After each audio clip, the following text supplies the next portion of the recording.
उत्तराखंड के मुख्यमंत्री तीरथ सिंह रावत ने पूर्णागिरि धाम में जियो द्वारा संचालित की जा रही 4G सेवाओं का वर्चुअल शुभारंभ किया। उन्होंने पूर्णागिरि धाम में 4G सेवाओं का शुभारंभ के लिए मुकेश भाई अंबानी और जियो परिवार का धन्यवाद किया। मुख्यमंत्री ने कहा कि इस कोरोना महामारी के वक्त मोबाइल और डेटा कनेक्टिविटी अति महत्वपूर्ण है।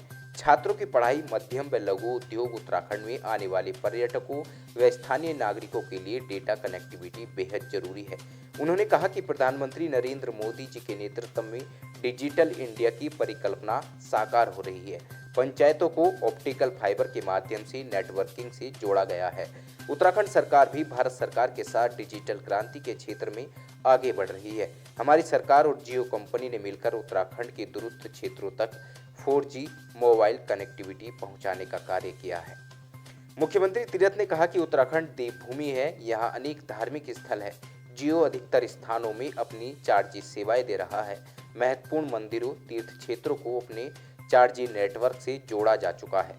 जियो ने उत्तराखंड बॉर्डर एरिया में भी 14 साइट्स प्रारंभ कर दी हैं, जिससे उत्तराखंड के बॉर्डर एरिया में रहने वाले लोग भी अब 4G डिजिटल कनेक्टिविटी से जुड़ जाएंगे।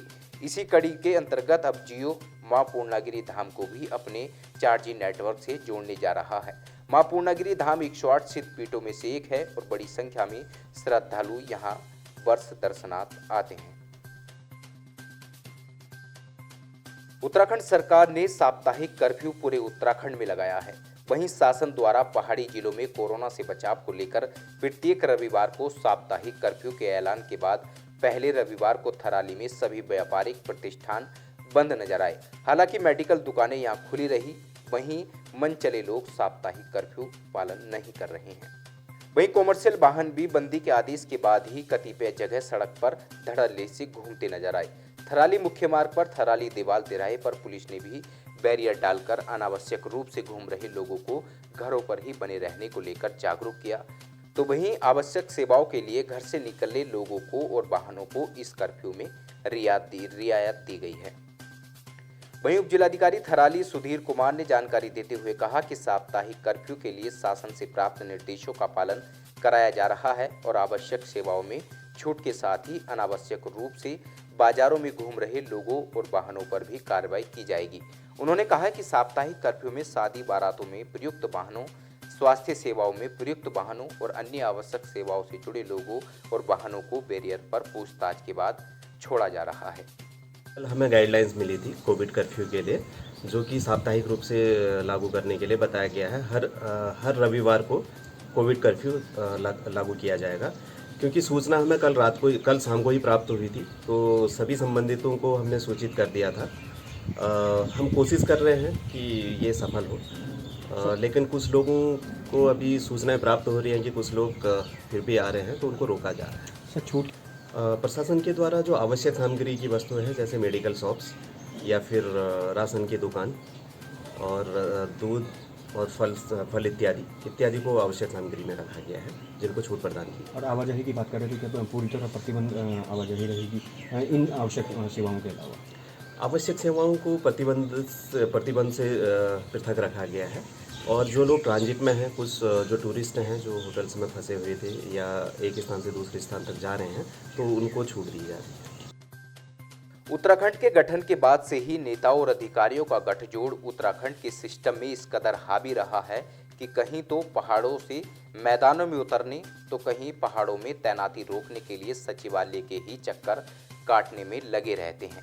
ये गठजोड़ पिछले 20 वर्षों में इतना मजबूत हो चला है कि अधिकारी अब शासन के निर्देशों को ही ठेंगा दिखाने में तुले पड़े हैं। जी हाँ, ये हम कह रहे हैं। ये हकीकत सामने आई है कि थराली के सिंचाई उपखंड विभाग में जहां तैनात अधिशासी अभियंता जगदीश प्रसाद थपलियाल पदोन्नति और स्थानांतरण के आदेशों के बाद भी कुर्सी छोड़ने को तैयार नहीं। अब भला स्थानांतरण के आदेशों के बावजूद भी क्यों अधिशासी अभियंता महोदय नई तैनाती पर जाने को तैयार नहीं है, ये तो वही जाने। लेकिन 26 मार्च को शासन द्वारा सिंचाई अनुभाग से कुल 32 अभियंताओं के पदोन्नति और स्थानांतरण के आदेश जारी किए गए थे। जारी आदेशों के अनुसार सभी अभियंताओं को तत्काल प्रभाव से नई तैनाती स्थान पर ज्वाइनिंग के निर्देश भी प्राप्त हुए थे। सरकार की एक नीति के तहत जो है ट्रांसफ़र हुए थे, लेकिन जो हमने पूछा तो वो कह रहे हैं कि जब तक रिलीवर नहीं आएगा तब तक हम किस आधार पर जाएंगे, रिलीवर के लिए मैं रुका हूँ। मेरा मानना यह है कि अधिकारी पहाड़ चढ़ने को कोई तैयार नहीं है, और ख़ासकर इस सिंचाई की स्थिति और लोक निर्माण विभाग की स्थिति तो बहुत ख़राब है यहाँ पे विभागों की। सरकार इन विभागों में अधिकारी को, जिम्मेदार अधिकारी को नहीं बिठा पा रही है। यहाँ के निर्माण कार्य, जो विकास के कार्य थे, वो बहुत प्रभावित हुए। शासन से इस सरकार में तो सभी जितने भी जनप्रतिनिधि, जितने भी अधिकारी हैं, वो तो मनमानी चल ही रही है। उसमें तो कोई दो राय नहीं है। सरकार के नियंत्रण में तो कोई भी कर्मचारी है ही नहीं। एक सिंचाई क्या कोई भी नहीं है। इसी स्थानांतरण सूची के अनुसार थराली सिंचाई खंड में तैनात प्रभारी अधिशासी अभियंता जगदीश प्रसाद थपलियाल को लोहा घाट में पीएमजीएसवाई का अधिशासी अभियंता बनाया गया है और लोहा घाट में तैनात पीएमजीएसवाई के अधिशासी अभियंता को थराली सिंचाई खंड में अधिशासी अभियंता के पद पर स्थानांतरित किया गया था। लेकिन अलबत्ता दोनों ही अभियंता स्थानांतरण के आदेश जारी होने के बाद भी आधा माह गुजरने के बाद भी पुराने ही तैनाती स्थल पर जमे हुए हैं और शासन से प्राप्त आदेशों को ठेंगा दिखाते हुए सिस्टम को मुंह चिढ़ा रहे हैं। अमूमन ये देखा गया है कि अधिकारी दुर्गम इलाकों से सुगम में जाने के लिए शासन स्तर तक अपनी पहुंच का पूरा इस्तेमाल कर स्थानांतरण पा ही लेते हैं, लेकिन यहाँ ठीक इसके उलट स्थानांतरण के आदेशों के बाद भी दोनों ही अभियंता कुर्सी से हिलने को तैयार नहीं हैं। अब इसके पीछे की वजह भले ही कुछ हो, लेकिन शासन के आदेश को मुंह चिढ़ाते इन अभियंताओं का भी अब नवीन तैनाती स्थल पर ज्वाइनिंग पर न करना तो यही इशारा करता है। दाल में जरूर कुछ काला है, या फिर स्थानांतरण के आदेशों के बावजूद भी पुरानी कुर्सी पर जमे रहकर आखिर ये अभियंता महोदय कहीं कुछ जुगाड़ बिगड़ा हुआ सुधारने की फिराक में तो नहीं है। डबल पॉलिसी हो सकती है। सरकार चाहे तो रातों रात, जैसे ही और विभागों में होता है, तुरंत ट्रांसफ़र होते हैं तो दूसरी जगह पर तैनाती होती है। अब यहाँ पर ये क्या खेल है, इसको हम भी नहीं समझ पा रहे हैं। ये सरकार का गेम प्लान है कि जिस अधिकारी का मतलब तुरंत ट्रांसफ़र हो गया था, वो अभी तो यहाँ पर जमे हुए हैं और दूसरा अधिकारी यहाँ पर आ नहीं रहा। वो इसलिए जमे हुए हैं कि वो जब वो आएंगे तब वो चार्ज लेंगे, तब मैं यहाँ से जाऊँगा। जबकि नियम नहीं है। अब ये सरकार की पॉलिसी है। तो आपको लगता नहीं कि पर्दे के पीछे का खेल हो सकता है? जी हो सकता है, ये पर्दे का पीछे का खेल हो सकता है।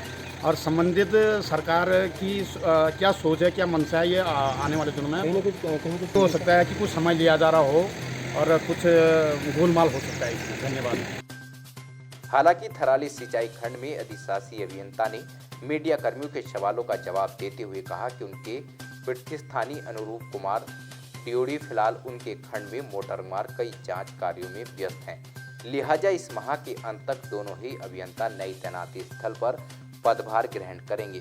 लेकिन यहाँ समझने वाली बात यह है कि स्थानांतरण के आदेश 26 मार्च को हुए, जिसमें स्पष्ट रूप से तत्काल प्रभाव से नई तैनाती स्थल पर पदभार ग्रहण करने की बात कही गई थी और लोहाघाट के अधिशासी अभियंता अनूप कुमार द्वारा 15 अप्रैल को सिंचाई खंड थराली के अधिशासी अभियंता को मेल पर पत्र भेजा गया कि वे इस माह के अंत तक अपना पदभार संभालेंगे। ऐसे में दोनों अभियंताओं का ये आपसी तालमेल तो यही कहता है कि या तो दाल में जरूर कुछ काला है, या फिर पर्दे के पीछे कुछ ऐसा गोलमोल है जिसे सुधारने की कोशिश फिलहाल की जा रही है। वजह भले ही जो भी हो, लेकिन अभियंताओं के इस आपसी तालमेल और शासन के आदेश को ठेंगा दिखाने में संदेह की स्थिति अवश्य पैदा हो गई है। अभियंता के रूप में आया था दिसंबर 2019 में, और पूर्ण रूप से जो पदोन्नति हुई थी हमारी 27 नवंबर को हुई थी। 27 नवंबर को मैंने यहाँ पे ज्वाइन किया था, 27 नवंबर 2020 को। वर्तमान में आप यहाँ पे अधिशासी वर्तमान में यहाँ अधिशासी अभियंता के रूप में हूँ। अब मेरा ट्रांसफ़र हुआ अब कितनी तारीख को? 26 मार्च को। 26 मार्च को। अभी तक तो जो यहाँ पे नए नियुक्त हो गए हैं कुमार मोदी जी, उन्होंने यहाँ पे कोई ज्वाइन किया?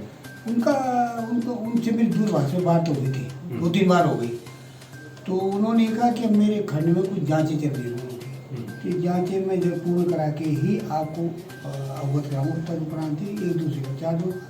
मैं तो कब से तैयार बैठा हूँ, मैं तो जानना था।